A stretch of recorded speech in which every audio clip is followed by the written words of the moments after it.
बोलिए सदगुरुदेव की जय। साहेब। कर्म प्रधान विश्व रच राखा, जो जस करे सो तस फल चाखा।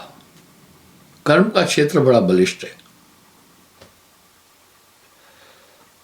अपनो कर्म न मिटो जाई, संतो कर्म की गत न्यारी।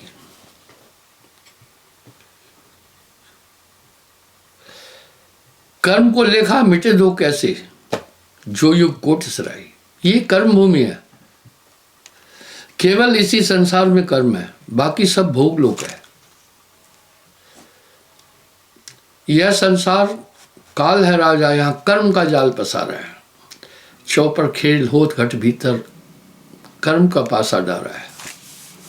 इसलिए सोच करके कर्म किया जाए। गुरु वशिष्ठ से पंडित ज्ञानी, सोच के लगन सुधाई। सोधाए सूर्य मंत्र यज्ञ दीना, सो सीता रघुनाथ ब्याही, पल यज्ञ संचन कीना। लगन मुहूर्त निकाला था वशिष्ठ जी ने। वो प्रकांड ज्योतिष के विद्वान माने जाते हैं, लेकिन सब कुछ तो उसके बाद भी अनहितकारी हुआ। ये कर्म है।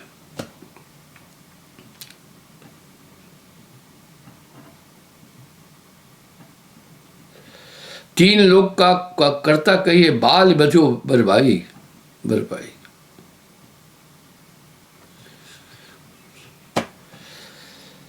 राम जी ने बाली का वध किया था, रामायण में भी उल्लेख है। तब जब मृत्यु हो रही थी बाल की, बाली ने एक बात पूछी, मैं बैरी रघुवीर, मैं बैरी सुग्रीव प्यारा, कारण कौन नाथ में हमारा। राम जी ने तर्क दिया। बाली ने पूछा, भाई आपसे तो कोई शत्रुता नहीं थी, हमें क्यों मारा। राम जी ने तर्क दिया, अनुज वधु भगनी सुतनारी, कन्या समय ये होता है चारी। इन्हें विलोकत कुदृश जोई, तहमत किए कुछ पाप न हुई। वह तर्क रखा राम जी ने। छोटे भाई की पत्नी, बहू और कन्या बेटी, ये कन्या के समान है। इनकी तरफ कुदृष्टि से भी देखता है जो उसका वध करने से पाप नहीं। तुमने अपने छोटे भाई की पत्नी का हरण किया, इसलिए मारा। पर बाली सुनो, त्रेता युग में मेरा रामावतार होगा, कृष्ण अवतार होगा द्वापर युग में, तुम अपना बदला लेना। देखिए ना भाई, तीन लोग के नायका, उनको भी अपने कर्म का फल भोगना पड़ा।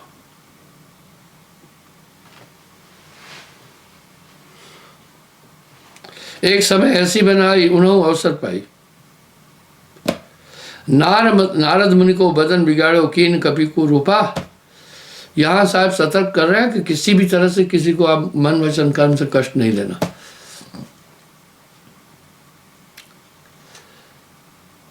राजा शीलनिधि की कन्या, ये शीलनिधि नगर श्रीनगर है,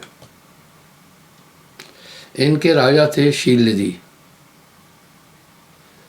उन्होंने अपनी कन्या का स्वयंवर रचा था।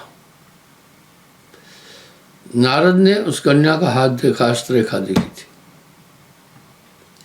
उसमें था, जो इससे ब्याह करेगा वो तीन लोग का स्वामी बनेगा। नारद जी ने ब्रह्मा से प्रार्थना की, मानस पुत्र ब्रह्मा, मुझे अच्छा रूप दो ताकि वो कन्या मुझे स्वीकार करे। नारद जी ने कहा, इस उम्र में अभी चल करके तुम क्या कर रहे हो। नहीं दिया। विष्णु जी के पास गए, विष्णु जी से रूप मांगा। विष्णु जी ने अपना पूरा रूप दिया, मुख बंदर का दिया। स्वयंवर में जाकर के नारद जी खड़े हुए। शीलनिधि की कन्या, जब भी स्वयंवर होता है तो कन्या वर चुनती है, स्वयंवर खुद चुनती है। 3 चक्कर होते हैं। पहले चक्कर में वो सबको देखती है,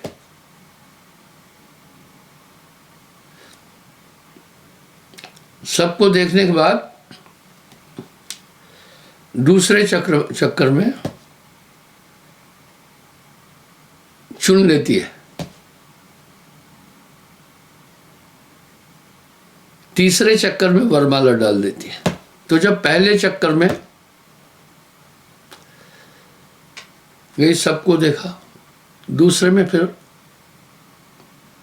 अब चुनना था, तीसरे में जब वरमाल डालना था तो नारद को क्रॉस करके गई। नारद ने सोचा शायद इसकी नजर मुझ पर नहीं पड़ी, क्योंकि विष्णु जी से कौन सुंदर है, सांवल रूप है। दोबारा जाकर लाइन में आगे खड़ा हुआ। शीलनिधि कन्या ने फिर भी उसको वरमाल नहीं डाला। नारद को भुलेखा लगा, शायद अभी भी नहीं देखा है। तीसरी बार जब खड़ा हुआ जाकर, कन्या ने कहा ये शीलनिधि की कन्या है।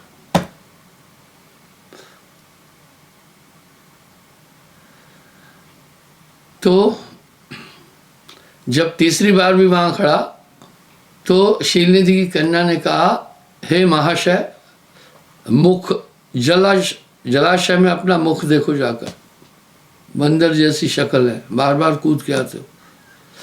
नारद हैरान हुआ कि मैं विष्णु जी की देही लिया है, तो ये कन्या मुझे बंदर की शक्ल क्यों बोल रही। जलाशय में जाकर देखा, ओ तो बंदर, पूरा शरीर तो विष्णु जी का था, मुंह बंदर का दे दिया था।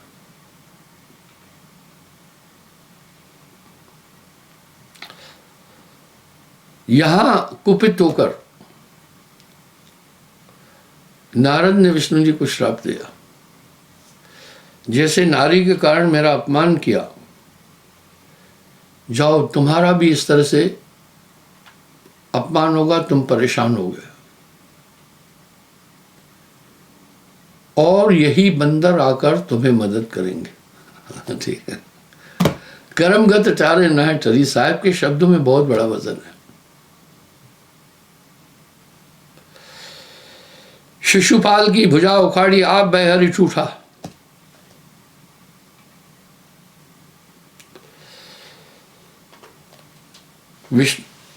वासुदेव कृष्ण ने शिशुपाल की भुजाएं उखाड़ी थी। आ भय हरि ठूठा, ठूठा कहते हैं जिसके हाथ न हो। कलयुग में कहते हैं बद्रीनाथ में विष्णु जी का धाम है। जब भी विष्णु जी की प्रतिमा का वहां को स्थापित किया जाता है, चंदन की लकड़ी से प्रतिमा बनती है। कितना भी कोई कुछ करे, लेकिन भुजाएं गिर जाती है। ये किंवदंती नहीं है, ये वास्तविकता है। शिशुपाल की भुजा उखाड़ी, आप भय हरि ठूठा। कहे कबीर कर्ता की बातें, कर्म की बात नहीं आ रही। इसलिए यह संसार काल है राजा, यहाँ कर्म का जाल पसारा है, बहुत विचार करके कार्य करना है। मेरो कर्म मोह दुख देता, जाने बिना भय वश प्रेता। बदला भोगे आज भवानी, बदला हरिहर यश बहानी। इसलिए बदला, तुलसी याजक आए के बदला कहीं न जाए, जो सर काटे आन का, अपना राह कटा।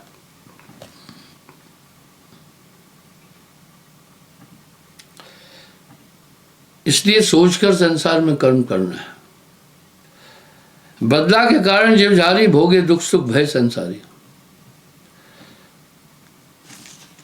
दिल दुखाए मत काहू घेरो, सप्तम अपने समतन हेरो। मत सता किसी को जालिम, मत सता किसी को जालिम, मत किसी की आह ले। दिल के दुख जाने से हर्फ भी हिल जाते, हर्फ कुदरत को कहते हैं, वो भी हिल जाती है।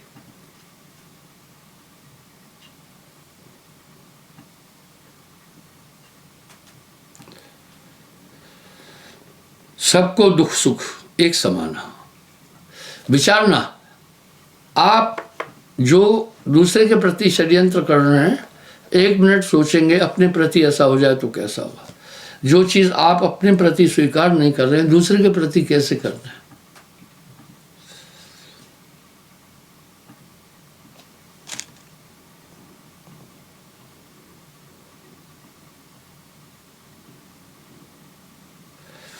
चौरासी लाख योनि उपानी, एक है अंगन और बखानी।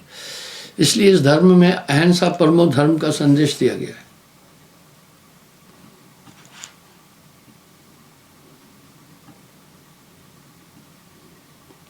मनु शत्रुपा वेद में कहूँ सोई सकल रूप निज गए। प्रथम मनु और शत्रुपा नर नारी थे, उससे सृष्टि चली। इसलिए तो ये धर्म कहता है वासुदेवम कुटुम्बकम्, संपूर्ण विश्व को अपना परिवार, संपूर्ण जीवों की रक्षा का संदेश देता है ये धर्म।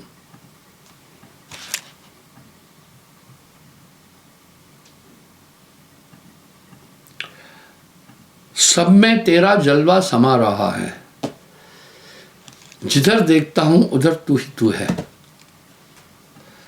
हर शहर में तेरा जलवा दिखता रूबरू है।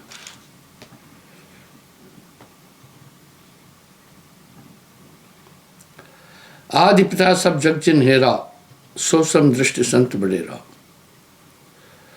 निर्वासनिक आदि ओंकारा, हरणा गभ्य वासना सुधारा। भई वासना जग को कारण, द्वय स्वरूप की तब धारण। नारी पुरुष मिल धुंध मचाया, ताते रचना। ताते भई मनुष्य की काया। अब साहब कह रहे हैं नारी पुरुष मिल धुंध, महा झंझट, झगड़ा। वो क्या, संभोग क्रिया में दोनों धुंध मचाते हैं। साहब कह रहे हैं इससे भाई नर की काया। वासना जब निवृत्त हो जाए, स्वामी सेवक तब मिल जाए।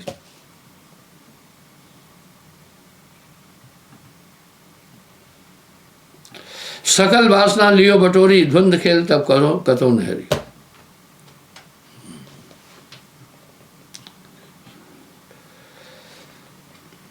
मन इंद्री कुछ रहा न बाकी, निश्चित होए ब्रह्म की झांकी। क्या बात है साहब कि मन की तरंग मार दे बस हो गया भजन, आदत बुरी सुधार ले बस हो गया भजन।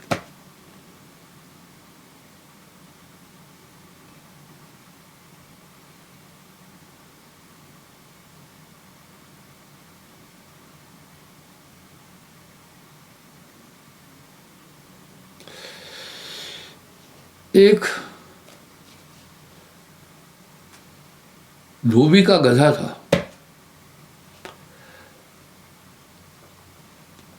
एक कहावत है, न धोबी के लिए गधे से अच्छा गुइया सवारी, नौकर। न गधे के लिए धोबी से अच्छा गुसैया। धोबी के लिए गधे से अच्छी सवारी कोई नहीं है। गधा चाहे भोजन दो न दो खड़ा रहेगा, घर न दो धूप में भी खड़ा रहेगा। इसलिए उसके लिए सबसे अच्छा वाहन है गधा। और गधे के लिए धोबी से अच्छा गोसैया मालिक कोई नहीं है। भाई कुम्हार के पास होगा, मिट्टी ला देगा 2-2.5 कुंटल, सेहत खराब कर देगा। धोबी क्या करेगा, कपड़े ही तो रखेगा ना। गधे की आदत है, बड़ी जोर जोर से चिल्लाता है। गधा जब आवाज निकालता है बड़ी अजीब आवाज निकालता है। गधे की आवाज इतनी अटपटी है और इतनी जोर से भेंचू भेंचू चिल्लाता है। एक पड़ोसी था, वो उससे परेशान था और वो गधा उसकी खेत में भी चला जाता था। और ये अगर गहरी नींद में सोया है आदमी, वो भी उड़ जाएगा। उसने अवसर पाकर उस गधे को खत्म कर दिया। एक खड्डा खोदकर उसमें गाड़ दिया। गधे का मालिक धोबी बेचारा, उसे 2-4 दिन ढूंढा, कहीं नहीं मिला। गधा एक ऐसा जानवर है, इतना संतुष्ट है अपने में, भोजन नहीं दो तो भी ठीक है, रहने का स्थान नहीं दो तो भी ठीक है। दुनिया ने गधे के साथ बड़ी नाइंसाफी की। मैं गधे का पैरोकार नहीं हूं, लेकिन विचार कर कीजिए। तो उस आदमी ने जिसने गधे को मारा था, उसकी खेत में किसी ने एक आदमी का कत्ल करके फेंक दिया। अब उसको पुलिस पकड़ ले गई, केस चला। वो हमेशा यही कहता रहा कि इस आदमी से मेरा कोई संबंध नहीं है। जज ने उसको फांसी की सजा दे दी। वो बहुत रोया बिल्लाया। जज ने बाद में पूछा,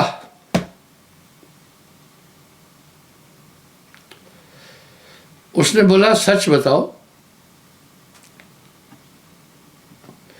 मैं जानता हूं कि तुमने इस आदमी को नहीं मारा, लेकिन साक्ष्य और सबूत तुम्हारे विरुद्ध जा रहे हैं। ये बता दो, किसी और को कभी मारा क्या? उसने कहा हाँ हुजूर, एक गधे को मैंने मार दिया था, मेरे खेत में आता था, तंग था, उसको मारकर मैंने दफना दिया था। बोला तो बस ये तुम्हें मौत की सजा उसके कारण है।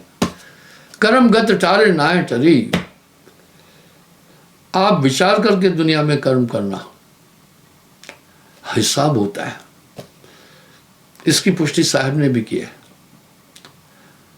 धर्मराय जब लेखा मांगे की मुख लेके जाए। वो ऐसे बोलता नहीं है, उसकी आवाज निकालने का सिस्टम भी है। वो एक 4 दीवारी में था, वो कह रहा भाई इधर से मुझे बाहर निकालो, जीव न मारो बापरा, सबके एक है प्राण, हत्या कबो न छूटती, कोट सुनो तुम प्राण। रामकृष्ण से कौन बड़ा? ऐसी विभूतियां 3 लोग के मालिक थे, कर्म का फल उनको भी भोगना पड़ा। कर्मगत टारे नाय टरी, सोच करके कर्म करना, ये कर्म भूमि है। बाकी कोई ब्रह्मांड में कर्म भूमि नहीं है। स्वर्ग लोग भोग लोग है, वहां पर किए हुए कर्मों का फल भोगने के लिए जाता है। इसका उल्लेख गीता में, श्रीमद् गीता में भी है। ब्रह्मादि लोक भी, देवलोक भी, सब भोग लोग है। लेकिन ये पृथ्वी कर्म भूमि, केवल ये 3 लोग नाशवान होने के बावजूद भी आकर्षित है, केवल ये कर्म भूमि है, बाकी कोई कर्म भूमि है ही नहीं।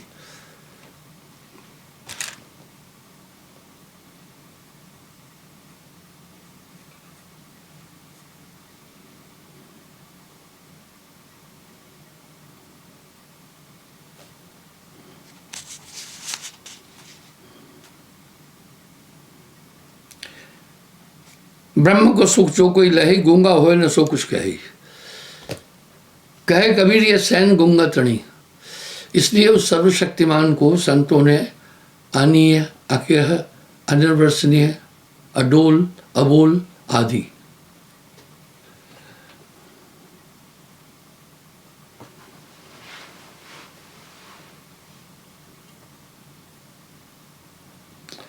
सखी की सैन सखी कोई बूझे, पिया मिलन को सुख चैन सूझे। वाह क्या बात है, सखी के सैन को दूसरी सखी जान जाती है। मैंने एक बात और कही है, कितनी भी चालाकी से आदमी अगर विचलित हो कहीं, स्त्री अंतर्यामी है, वो जान जाती है मेरा पुरुष कहीं भटक रहा है। इस तरह पुरुष भी अंतर्यामी है। थोड़ा भी गड़बड़ होगी ना स्त्री में, वो फौरन पकड़ लेता है। और कोई जो पूछे जाए चुप है रहे तबे मुस्काई। ब्रह्म का सुख जो कोई लहे, गूंगा होए न सो कुछ कहे। जो पहुंचा जानेगा वाही, कहन सुनन से न्यारा है, अबधु बेगम देश हमारा है।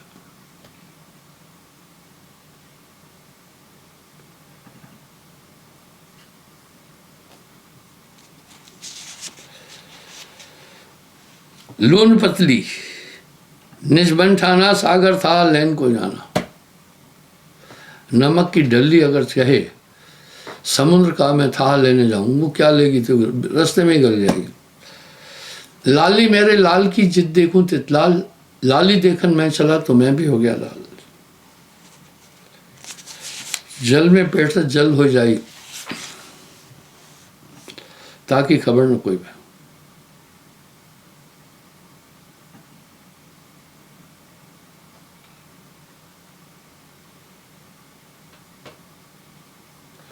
कीट पतंग से पूछे बाता, कीड़े ने पतंगे से बात पूछी। दीपक गिरे कैन सुख भराता, बोला भाई दीपक के पास जाते हो जलकर गिर जाते हो, क्या सुख मिलता है तुम्हें।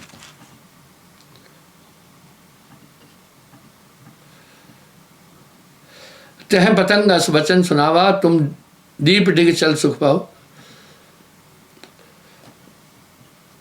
दीपक पतंगा जानता है उसे क्या सुख मिला। कीट तो भाई दीपक ने रहा, पुन पतंग डिग सो चले आया। कीड़ा भी गया वहां पतंग दीपक के पास आए, पतंग से वचन सुनाई, मैं कुछ ज्योति स्वाद नहीं पाई। बोला मुझे कोई वहां आनंद नहीं मिला।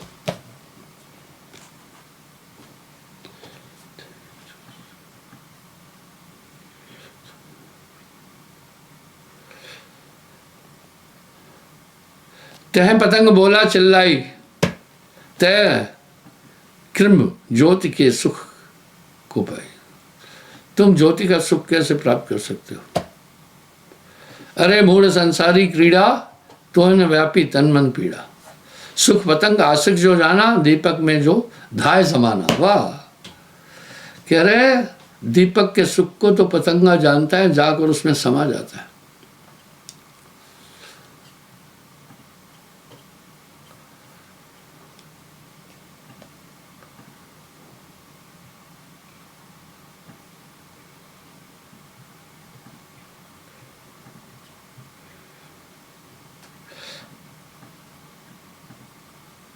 शीश काट निज कर में लीजिए ब्रह्म के सुख में तप चित्ते। कबरा खड़ा बाजार में लिए लोहाटा हाथ, जो गर फूके आप ना चले हमारे साथ। शीश उतारे भुई धरे, तापर राखे पांव। कहे कबीर धर्मदास से ऐसा हो तो आओ। शीश उतारने, मैं को मिटा देना। इसी मैं के आवरण के कारण से हम प्रभु को नहीं देख पा रहे। इसी मैं में घर है, द्वार है, बीबी है, बच्चे हैं, फलाना है, ठिकाना, ये सब माया है। क्योंकि चित्त के कारण ये भाषित होता है हमें।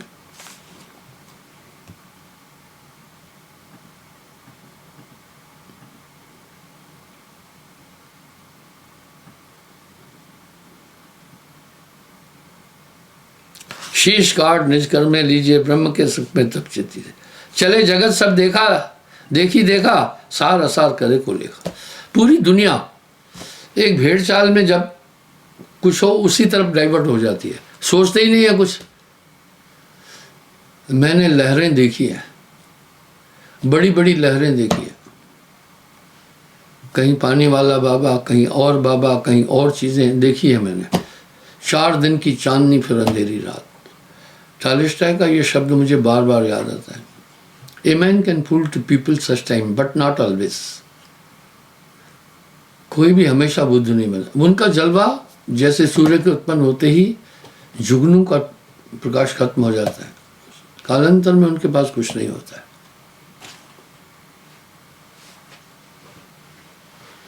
भेड़ चाल सकल संसारा, नर पामर को यह व्यवहारा। सब कोई कहे यह मेरो धर्मा, मेरो गुरु कहो यह कर्मा। सबते हमरो धर्म बढ़ारा, सो बुद्धिवंत जो करे बेचारा। चले अंध के पीछे अंधा, अंधे को अंधा मिले, राह बतावे कौन। बंदे को बंदा मिले, गांठ छोड़ावे कौन।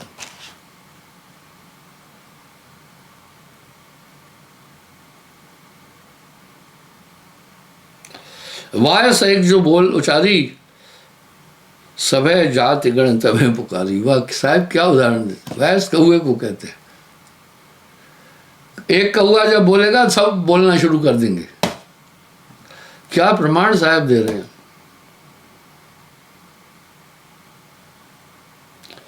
उदाहरण दे रहे हैं कि एक धोबी था, सोडर नाम का, वो एक गधा रखा था, उसका नाम सोडर था।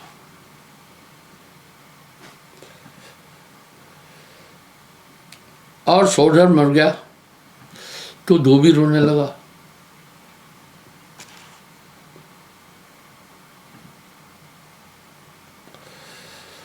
जब घाट पर धोबिन आई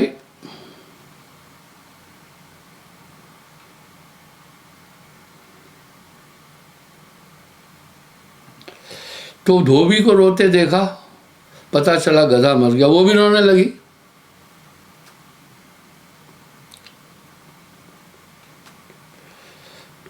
राजा की रानी तह बेरी, धोबी ग्रह पठियो निज केरी। एक राजा की रानी की चेरी दासी धोबी के घर कपड़े लेने गई थी।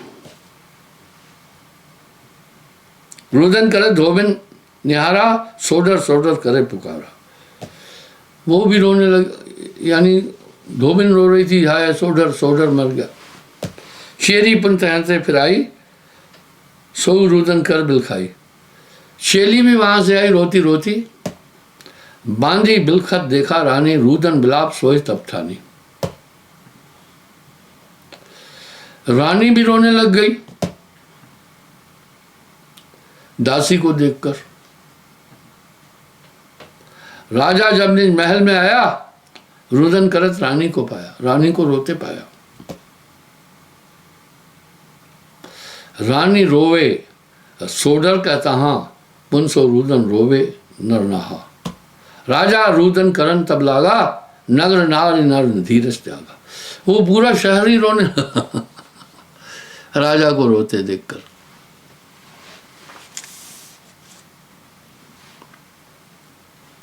मेरी माता बड़ी यूनिक, मेरे बड़े भाई का शरीर छूट गया, पहले मेरे पिता का शरीर छूटा, तो मैं यहाँ आती हैं, घर में आकर रोती हैं, बैठ सांत्वना देने के लिए। मेरी माँ उनके साथ बैठकर नहीं रोती थी, कहती थी अस्वस्थ थे, शरीर में कष्ट था, चले गए, प्रभु जाने। बाद में उन्होंने हम लोगों से कहा कि जो ये रोने फोने वाली आती है रिश्तेदारों में, वो नहीं आए हमारे घर, मैं नहीं रोना। क्या बात है।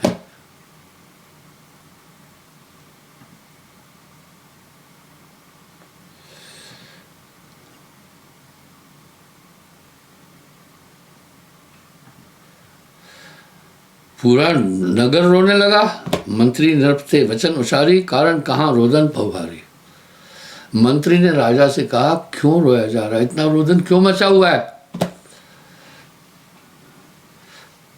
तब नरनाथ वचन अस कहो, दुखी सकल सोडर मर गयो। बोला भाई सोडर मर गया, सब दुखी है। नरनाथ राजा को नरनाथ भी कैसा, सोडर कौन सो मंत्री बूझा। मंत्री ने कहा सोडर कौन है। तब नृप कहो मोह नहीं सूझा। बोला मुझे पता नहीं। रानी को मैं रोवत देखा, कीनो मैं पुन सोई लेखा। बोला मैं रानी को रोते देखा, बस मैं भी रोने लग गया। रानी ते जब पूछा जाई, सोडर कौन सो देह बताई। मंत्री ने पूछा सोडर कौन है बता। रानी कहे न जाने सोडर, मैं रोई बंदी के ओडर। रानी ने कहा मुझे भी नहीं मालूम है, बांदी रो रही थी, मैं भी रोने लगी। जब पूछे बांदी से जाई, सोडर कौन कहो बतलाई। दासी से पूछा सोडर कौन है, क्यों रो रही थी तुम। वृषली बोले मैं नहीं जानी, धोबिन देख रुदन में ठानी। बोला धोबिन रो रही थी, मैं भी रोने लग गई।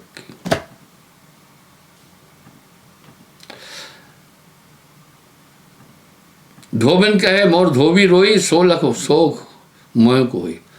धोबिन के पास गया जी, धोबिन ने कहा मेरा पति रो रहा था, उसको देखकर मैं भी रोने लग गई।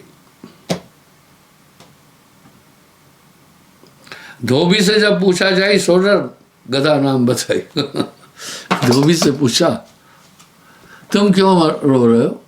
उसने कहा मेरा गधा था, उसका नाम सोल्डर था, वो मेरे बड़े काम का था, वो मर गया, इस कारण मैं भी रो रहा हूं। ऐसे ही अंध संसारा, देखो देखी कर्म पसारा। वाह, क्या उदाहरण साहब देते हैं। जिनके हृदय मां बेचारा, सो नहीं लोग लीक लीक बगधारा। लीक लीक गाड़ी चले, लीके चले कपूत, 3 लीक में नहीं चले सूरा संत सपूत।